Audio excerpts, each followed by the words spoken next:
出生率咧持續下降，唔少弱勢嘅學校咧係面臨收生困境同埋生存嘅壓力。因應學校嘅規模、課程嘅發展等，與校方係制定發展嘅方向，以降低咧少子化對學校嘅影響。咁未來咧會唔會加大教育資源嘅投入？檢視同埋完善教育基金嘅運作模式，進一步嚟到促進咧教育嘅發展。譬如涉及到教育啦，因為而家嗰個老師嘅職位空缺相對嚟講都係少咗嘅。而家因為有咗第一間嘅澳人嘅子弟學校，未來邊都希望能夠發展大學城等等啦。有條件嘅利用呢一啲嘅教育嘅機構，能夠進一步去聘用澳門嘅教職人員，令到為我哋嘅教育界提供更加多就業嘅崗位呢。咁希望未來呢啲教育資源嘅投放呢，除咗好重點啦，喺我哋教師團隊嘅穩定性啦，優化教師人員嘅一啲福利待遇啦，減輕佢哋工作壓力，仍然希望咧持續去優化老師嘅一啲拋接制度，兼顧翻教師嘅一個休息權同埋權益啦，亦都更集中喺學生身上。因為而家社會嘅發展啦，教學重點嘅轉移啦，教師壓力嘅增大啦，非教學任務嘅增加，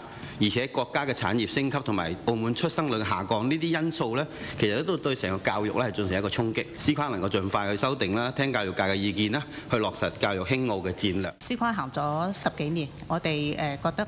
可以係做一個檢視嘅一個階段。咁我哋呢個檢視咧會同教育界咧充分評估，亦都咧結合我哋啱啱所講，我哋面對少子化呢個咁嘅情況。今年我哋嘅教育基金咧學校發展計劃有幾方面嘅優化嘅。第一個咧，我哋就聽取咗教育界意見啦，我哋喺各方面嘅流程做咗一啲簡化，譬如話咧喺個電子化方面啦，我哋已經做到咧同學校嘅會計賬咧係互通嘅。21-22學年咧，我哋7004個老師啦，去到24-25學年咧，我哋有7009個老師，其實仲係有一個穩步增長，但係好誠然咧，我已經達咗峰啦。咁所以我哋而家近年咧，我哋每年有大概400個老師退休啦，有500個老師入職嘅。咁近年係穩定嘅。喺短期內咧，我哋會有一啲中小學、幼稚園之間嘅一啲教育階段老師喺司框嘅容許下咧，可以係互相轉換個教育階段嘅，咁樣嚟到穩定嗰個教育啦。咁同埋頭先提到啦，一個促進學校發展津貼嚟到俾翻我哋一啲唔夠25人一班嘅學校咧，去補足翻佢哋一啲資助。